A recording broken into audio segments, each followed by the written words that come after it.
एक बार फिर से अगर मैं पकड़ेंगे थाने की बात करूं, उस जुडिशन की बात करूं, तो एक पान भंडार पर जो है देर रात को फिर से चोरी हुई। हालांकि ये वीडियो भी आप साथ साथ देख रहे होंगे और मैं आपको ये भी बताऊं कि इस पान भंडार के मालिक का कहना है कि मेरे गले में 30 से 40 हज़ार रुपया पड़ा हुआ था, उस दिन की सेल पड़ी थी। इसके अलावा चोर आते हैं, सीसीटीवी फुटेज की बात करें, सीसीटीवी कैमरे की बात करें, वो भी अपने साथ लेके चले आते हैं। इसके साथ साथ जो भी महंगा सामान था मेरी दुकान पर, यानी कि सिगरेट के जो महंगे डब्बे थे, वो भी चोरी करके चले जाते हैं। नुकसान 25-30 हज़ार रुपये कैश था, बाकी माल लेटेस्ट लिया था अभी कुछ 3.5-4 लाख से ऊपर ही होगा। पहला लगाऊंगा जो भी कैश लिया सामान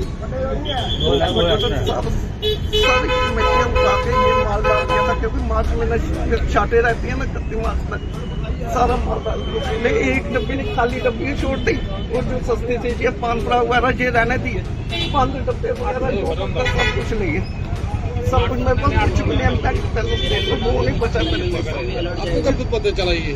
सुबह 9:45 बजे 12:10 पे तो हम रात को गए हैं।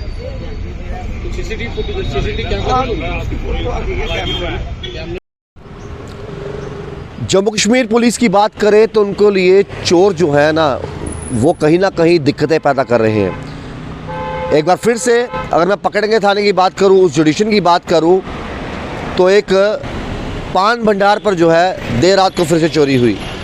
हालांकि ये वीडियो भी आप साथ साथ देख रहे होंगे और मैं आपको ये भी बताऊं कि इस पान भंडार के मालिक का कहना है कि मेरे गले में 30 से 40 हज़ार रुपया पड़ा हुआ था, उस दिन की सेल पड़ी थी।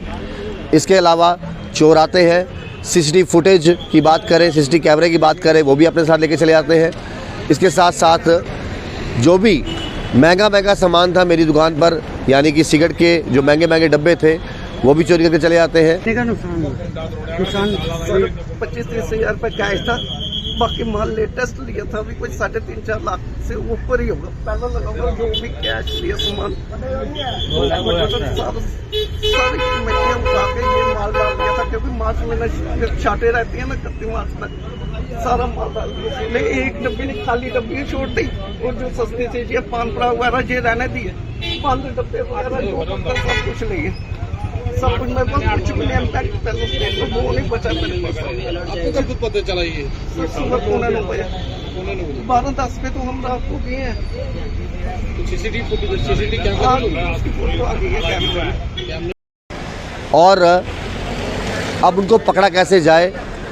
मेरा सब कुछ लुट गया, मेरी जो भी सेल थी वो भी चलेगी और मेरा बड़ा नुकसान हुआ है। और हैरानगी की बात यह है कि पकड़ेंगे थाने के मात्र 100 मीटर की दूरी पर ये पान भंडार है, जिसके गले से इस मालिक का कहना है 30-40 हज़ार सेल थी दिन की, वो चलेगी। इसके साथ साथ महंगे सिगरेट और जो महंगा सामान था वो चोर लेकर रफू चक्कर हो गए। इसके साथ साथ मेरे सीसीटीवी कैमरा जो हैं उनको भी अपने साथ ले गए ताकि कोई सुराग ना बच पाए। जहाँ पर पुलिस इस समय आतंकवाद के साथ लड़ रही है, पुलिस इस समय जो है नार्को टेररिज्म की बात करें तो उसके खिलाफ मुहिम चलाई हुई है कि नशे कैसे ख़त्म किया जाए, लेकिन कहीं ना कहीं ये चोर जो है वो पुलिस के नाक में दम कर रहे हैं।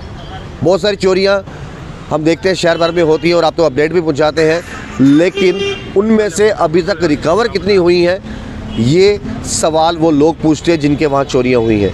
चाहे चोरियाँ घरों में हुई हो, दुकानों में हुई हो या पान भंडार में हुई हो, वो व्यक्ति आज ये सोचता है कि चोरी तो होगी, अब क्या मुझे वो चोर पुलिस पकड़ पाएगी और क्या जो मेरा नुकसान हुआ है उसकी भरपाई हो पाएगी। तो आप ही बताइएगा कि आखिरकार किस तरीके से इन चोरों पर नकेल कसी जाए, जहां पर आए दिन कहीं ना कहीं से मामले आते हैं कि आज किसी के घर में चोरी होगी, आज किसी की दुकान में चोरी होगी। चोरों ने अब पान भंडार भी नहीं छोड़े और बढ़ता नशा जहां पर पुलिस उस पर नकेल कसने की कोशिश कर रही है और वहीं पर चोरियों के पीछे मैक्सिमम वजह जो है वो नशा ही सामने आता है। और हैरानगी की बात है कि सिर्फ 100 मीटर की दूरी पर पकड़ेंगे पुलिस स्टेशन है और उसके पास जो है मोड़ पर यानी कि 100 मीटर की दूरी पर पान भंडार है, वहाँ से एक चोर जो है वो चोरी करते हैं। अब उनमें क्वांटिटी कितनी है चोरों की, 1 है, 2 है, 4 है, अब पकड़े जाएंगे तो पता चलेगा, क्योंकि अपने साथ वो सीसीटीवी फुटेज के साथ साथ कैश और महंगा सामान जो पड़ा था दुकान पर वो भी लेकर रफू चक्कर हो गए हैं। उम्मीद करते हैं जम्मू कश्मीर पुलिस जो है इन चोरों को पकड़ पाएगी और जो नुकसान इस व्यक्ति का हुआ है उसकी भरपाई हो पाएगी। आम जनता इस वीडियो को ज़्यादा शेयर कीजिएगा, अपनी राय ज़रूर रखिएगा। देखते चैनल वन, राहुल खत्री, नमस्कार।